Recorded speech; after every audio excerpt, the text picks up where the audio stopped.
Plus de 50% de l'oxygène que nous respirons provient des océans et notamment du phytoplancton.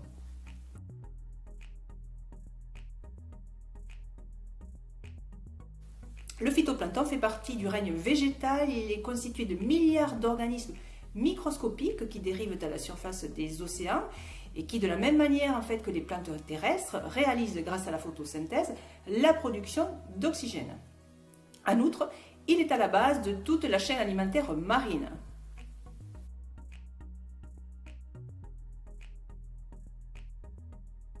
Quant au dioxyde de carbone, il s'agit d'un gaz indispensable à la vie, mais lorsqu'il est émis en quantité trop importante dans l'atmosphère, il aggrave évidemment le réchauffement climatique. Or, les émissions de dioxyde de carbone sont carrément passées de 2 milliards de tonnes en 1900 à 37 milliards de tonnes en 2019.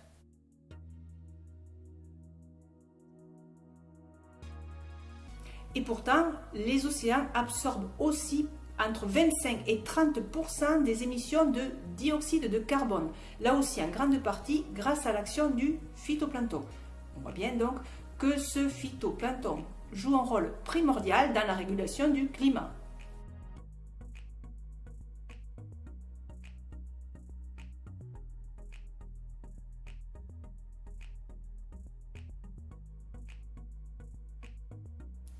Malheureusement, depuis 50 ans, la masse globale du phytoplancton a diminué d'environ 40% et continue de baisser à la vitesse de 1% par an.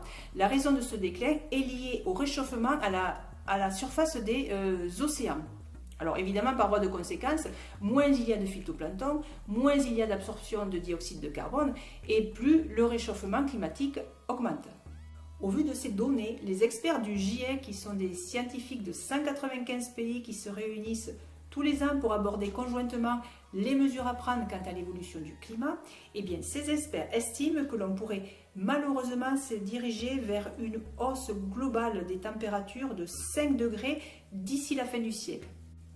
Or, depuis 1880, le climat a pris juste un petit peu moins de 1 degré et on en voit déjà les conséquences, notamment en ce qui concerne le dégel du permafrost dans les régions arctiques, avec le danger de voir s'échapper des quantités astronomiques de méthane comme de carbone, mais aussi on voit actuellement la fonte des glaciers avec l'élévation du niveau des océans et les littoraux qui risquent d'être impactés et les populations qui vont avec évidemment, sans compter le réchauffement des océans et l'acidification des océans et toute la biodiversité marine qui risque d'être impactée.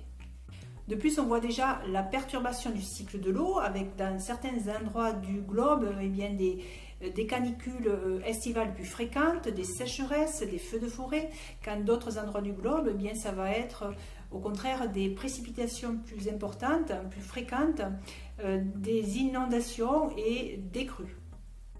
Aussi, avec 5 degrés de plus d'ici la fin du siècle, ces phénomènes climatiques vont s'accélérer avec les dangers de voir émerger des nouvelles épidémies, sans compter l'approvisionnement en eau potable dans les régions en grande détresse de sécheresse ou de canicule, les rendements agricoles qui risquent de s'effondrer avec la difficulté de pouvoir approvisionner la population mondiale. Quant aux personnes qui vont devoir trouver refuge vers des lieux plus sûrs, le risque étant de ne pas avoir anticipé pour pouvoir les accueillir. Mais également, cette hausse de 5 degrés aura des répercussions dramatiques sur toute la flore comme sur toute la faune, tout simplement parce que pour qu'un écosystème puisse s'adapter à un type particulier de climat, il lui faut le temps nécessaire. Alors pour certaines espèces, ça peut être des dizaines d'années, pour d'autres, ça va être des centaines d'années, et pour d'autres encore, ça va être des milliers d'années.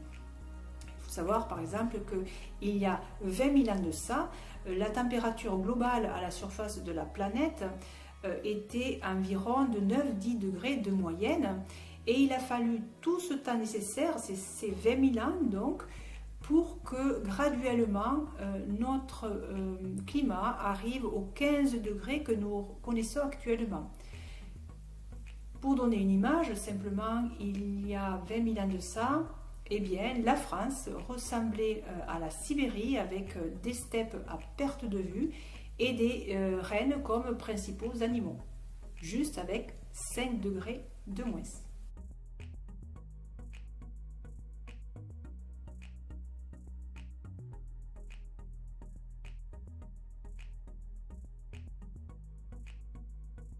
Selon encore les données du GIEC, les raisons principales du réchauffement climatique sont en lien direct avec les activités humaines qui émettent des gaz à effet de serre. Alors les gaz à effet de serre, ce sont des gaz qui sont tout à fait naturels, c'est ce qu'on appelle l'atmosphère. Ces gaz vont laisser passer une partie des rayons du soleil et permettre de maintenir une température adéquate pour la vie sur Terre. Cependant, lorsqu'ils sont en quantité trop importante dans l'atmosphère, ce que l'on voit actuellement, notamment avec les émissions gigantesques de dioxyde de carbone, eh bien, ils vont faire l'effet d'une couche isolante et maintenir trop de chaleur à la surface du globe, d'où le nom de effet de serre. Ainsi, en ce qui concerne les activités humaines qui émettent le plus de gaz à effet de serre, on a d'abord les industries qui à elles seules totalisent plus de 40% des émissions de gaz à effet de serre.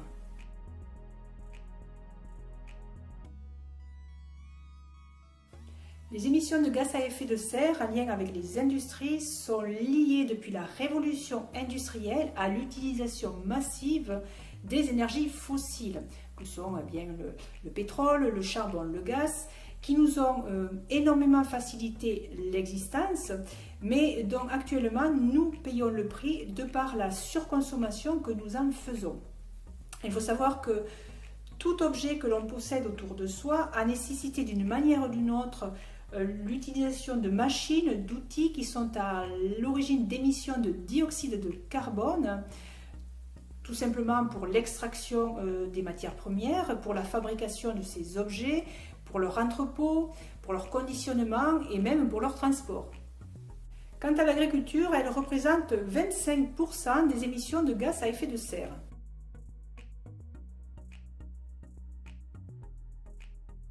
Les émissions de gaz à effet de serre en lien avec l'agriculture sont dues à l'utilisation des sols, notamment à la fois avec les labours qui vont laisser s'échapper le carbone qui était prisonnier dans la couche superficielle des terres, mais à la fois à cause de l'utilisation massive des engrais chimiques, notamment en monoculture, qui eux sont émetteurs de protoxyde d'azote, qui est un gaz extrêmement réchauffant.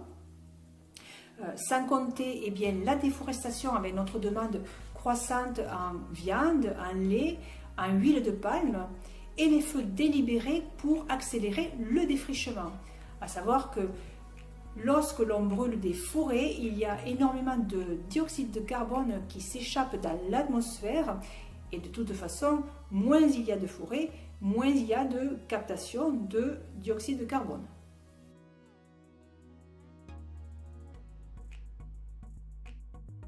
Nous avons ensuite les élevages de ruminants, notamment les bovins. Il y a plus de 1,4 milliard bovins sur Terre. Ces ruminants émettent plus de 4% des émissions de gaz à effet de serre, à la fois de par leur fermentation entérique et de par leur déjection.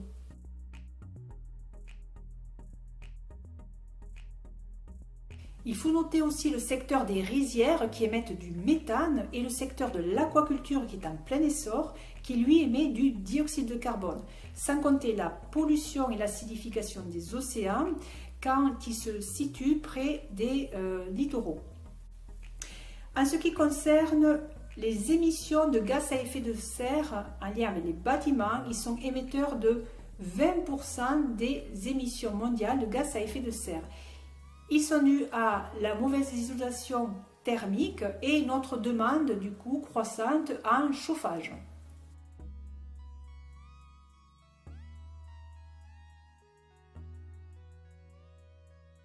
Le secteur des transports, lui, représente 15% des émissions de gaz à effet de serre.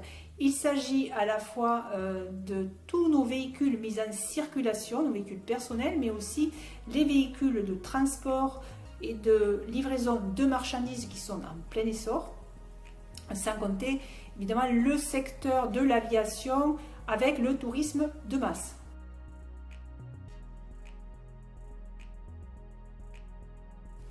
De surcroît, en plus des émissions de gaz à effet de serre en lien avec les activités humaines, la population mondiale est exponentielle. Nous sommes passés de 2,5 milliards d'individus en 1950 à carrément 8 milliards actuellement, soit 6 milliards de personnes qui ont vu le jour en à peine 70 ans. Sans compter les démographes qui annoncent plus de 10 milliards de personnes d'ici la fin du siècle.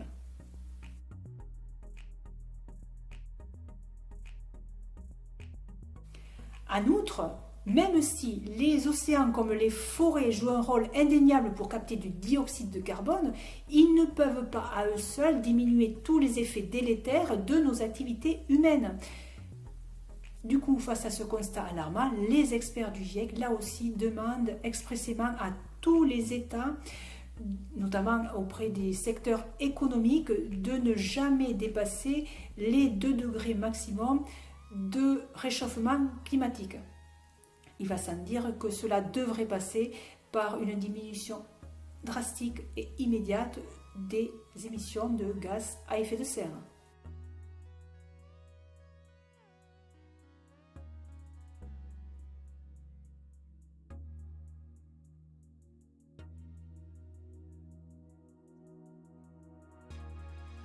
Alors évidemment, face à tout ce constat, les solutions existent. Elles vont passer par interpeller nos politiques, par éduquer la nouvelle génération à une démarche plus responsable et évidemment, elle va passer par nos actions personnelles. À titre d'exemple, pour diminuer nos émissions de dioxyde de carbone en lien avec le secteur des industries, c'est acheter quand c'est vraiment nécessaire et plutôt des objets d'occasion. C'est garder notre téléphone portable comme notre ordinateur quand il fonctionne, ne pas les changer en fait au gré des soi-disant modes. C'est supprimer nos emails quand ils sont inutiles. C'est faire réparer nos appareils électroniques quand c'est possible. C'est acheter des vêtements plutôt dans les friperies ou continuer à mettre en fait ceux qui croulent dans nos penderies. En ce qui concerne le secteur de l'agriculture, ça va être de végétaliser son alimentation, de stopper la consommation de viande, de lait, de poisson, ou en tout cas la diminuer drastiquement. Ça va être d'acheter des fruits comme des légumes de saison, plutôt locaux, et acheter des produits sans huile de palme. En ce qui concerne le secteur des bâtiments, ça va être de faire mieux isoler nos logements.